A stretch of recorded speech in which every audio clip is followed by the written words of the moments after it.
And now we bring to you Vice President of the Westgate Superbook and the man who may or may not approve of us getting sports gambling legalized in Texas. It is Jay Kornegay. How are you this morning, sir? Hey, good morning, guys. Now, I want to start with just your vested interest, or Vegas or the book's vested interest in gambling, sports gambling becoming legalized in other states, or perhaps not becoming legalized in other states.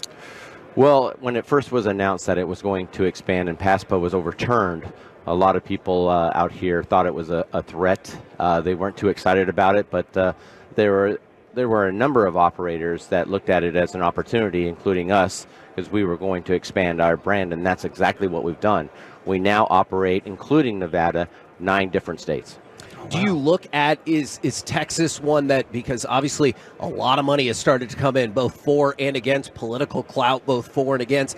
What is your take on the Texas potential for sports gambling getting legalized, either wager, casino style, either way? Well, we're all for it. We certainly want it to be in a way that it benefits everyone. You know, with it's got to be regulation friendly. It's got to be tax friendly. I know you guys are tax friendly down there, Yes. so that's good. All right, regulation friendly. On top of that, you know, we don't want to be over regulated where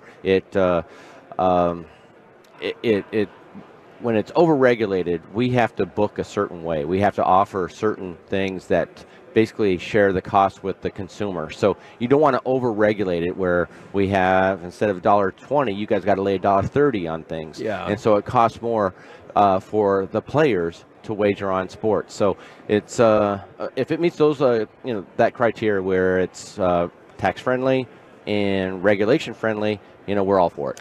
One of the big concerns, and I hope I'm not speaking out of turn, I think we've brought this up on the show before, that people have talked about in terms of sports gambling, if it came to Texas. Obviously, you're very experienced with this. Is we've also seen a lot of stuff around here that says game responsibly and stuff. How do you balance that with the people who are concerned that this leads to addiction? This could lead to ruining people's lives and stuff like that. It's understandable. We go through a training process every 6 months with our team. It's mandatory, and it's controlled and policed very, very well to make sure that all our tellers and supervisors and those that answer the phone, those that are dealing with customers, if we hear any or see any red flags or hear anything that might, lead us to a suspicion of problem gambling. What's a red flag? Can you give us an example? A guy that would say something like, I really need to win this bet because rent is due tomorrow. Something like that. All right. Or, I really need to make this because this is the last I have and payday's not for 2 more days. Those are the red flags. Those are the things that we listen for. Those are the things we look for. And if we do address it, we do pull them off to the side and say, hey, if there's, problem that you're having, or, you're betting outside your means, we're here to help you. We have a pamphlet. We have a number that they can call. Please call. And most likely there's a good sign that we wouldn't take their wagers anymore if they actually lean towards the side of they have a problem. And so therefore we would probably suspend their wagering.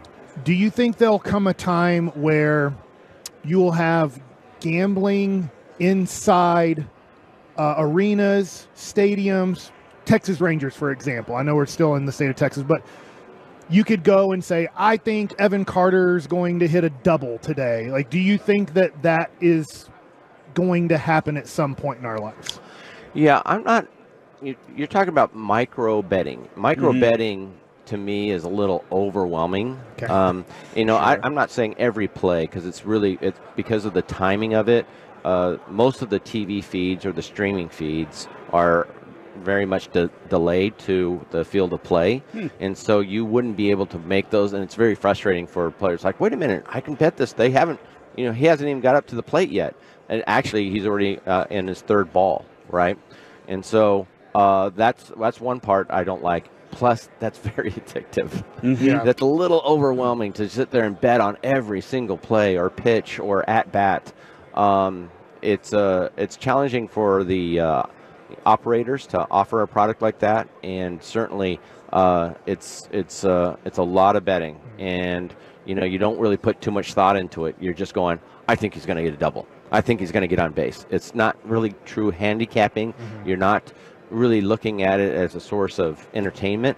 That is a little overwhelming, in my thinking. Yeah, so therefore, they do have that now. You don't have retail outlets. Well, you have a couple of retail outlets that are in stadiums. But right now, with everything being on your phone, you can pretty much bet anywhere. I don't care if you're, in your seat or, in the beer line. You still can make those wagers. But the micro betting is something that I think is something that we probably could survive without. Okay. This week specifically, this game specifically, it being in Vegas, how much different is the excitement to bet this week specifically, because the game's here? More people feels like it's going to be traveling here for this week. I know they're during Super Bowl week. It's probably already good travel anyway, but now here the game is here. Yeah, you're right. This is a big event for us no matter where it's being played. But because we're the host city, you've definitely seen some changes in the way we have prepped for this week. We have a few more venues that are open that we haven't had before. We got the NFL here, and they got a number of venues. You got huge sponsors that also have their venue setups along the strip and just outside the strip. So we do expect, and we are seeing more VIPs that are coming in, even though they're not going to the game. They're coming in for the party. They're coming in for the atmosphere and all the excitement that's going to be taking place in the next few days. So more celebrities than we've seen before. So it's a little amped up compared to what we've seen during the other Super Bowls. Now, we're talking with the Vice President of the Westgate Superbook, Jay Kornegay, right here on 105.3 The Fan. And you were talking about the VIPs. I was reading an article, and I wanted to know, is there a specific threshold of what counts as a bankroll? Because there's supposed to be a record number of bankrolls here.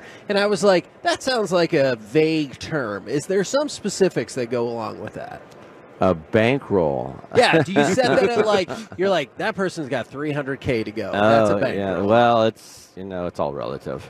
It really is. I get guys that, we have guys that will spend $5,000 for a VIP seat in the Superbook, and really they're not that big of the bettors. They're just here for the party. Oh, so they'll pay the $5,000, which includes all your food and drink for the entire day, the whole day, but they're really not big bettors. Now, there might be others that are just the complete opposite. They'll spend that kind of money, and they are big bettors, but everybody else in their group are, $20, $50, $100 bettors. So it really does vary. We have them all over the place. It's all relative, though. A guy that's upset about something for $30 means just as much to us as a guy that just bet $30,000, on the next play or whatever it is. So it's something that we have to accommodate. So it's all walks of life, and we've seen that over the years. This year is no different. Have you guys, especially over the last several weeks, have you seen any difference in the demographic of people gambling at all because of all the Taylor Swift, Travis Kelce hoopla? I'm really curious about that. Well, are you asking if there's more female bettors? Is that what you're asking right now? A little bit, or maybe young, maybe not underage, but I mean younger bettors. Yeah, they still have to be 21 or over. Of course, yes, and we're checking IDs all the time. I don't care if they have a beer in their hand. We check ID. And we're kind of expecting that. I mean, it's not an out-of-bounds question, okay? With all the hoopla around Taylor and the Swifties and all that, we kind of expect not so much a younger crowd, but maybe the better halves of a lot of players that are coming in. Sure. Maybe they're going to enjoy it a little bit more, and maybe they don't normally bet on the game, but they're probably going to bet it this year because they're rooting for the Chiefs. We haven't seen that yet, but mainly because about 80% of the action comes in the last 2 days. So we're not even there yet. And when we get the crowds coming in and they'll start forming and arriving on Friday night, we expect a little bit of that, but I don't think it's going to make an impact at all.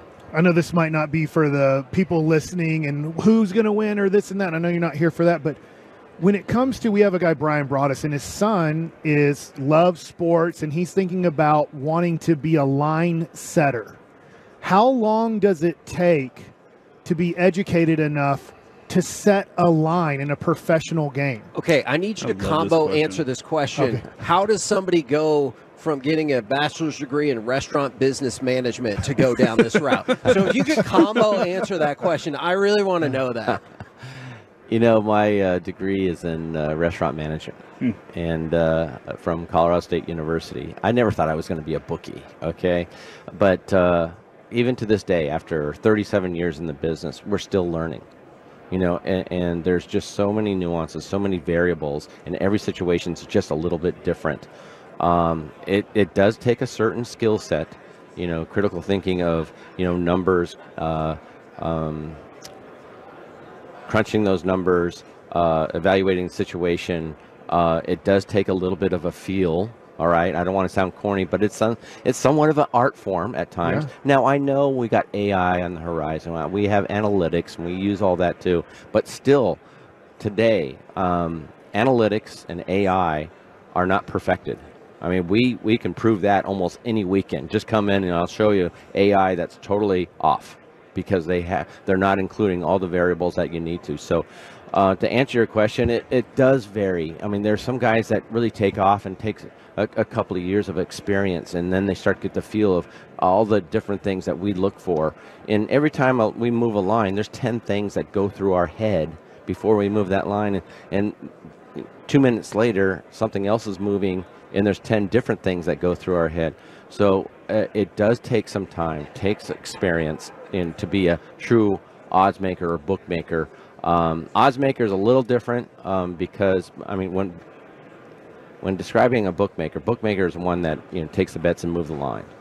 An odds maker is actually setting the number for certain games, and we train guys that we try to keep them in their territory. Meaning, if we have a guy that's really up on EPL, really loves soccer, you know, we say, all right, let's concentrate on soccer and see how you do with soccer. And we have guys that have 20, 25 years of experience that are doing soccer, but working with that gentleman to get him up to speed, and that's where we'll start. So it varies. Could be a couple years, could be, you know, 3 or 4 years.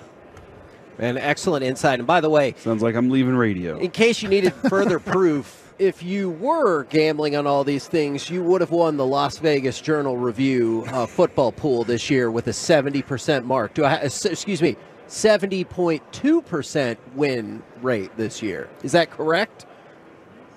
Yes. But, okay. First of all, that's like my best year ever. I'm trying to hype you up here. I know. I appreciate that. Yeah, but I don't look at myself as a handicapper. I'm a bookmaker and odds maker. I do, enter some of these contests, and I'm asked to be in some of these contests. I think I'm a little gun shy now because everybody's been asking me, and then I had the Ravens against the Chiefs. I don't know. And my motto is always results may vary, but I did have a very good year. Yes. Well, we appreciate it very much. Anywhere people should go or go check out to know more about the hoopla y'all got going on this week and specifically on Sunday. Yeah.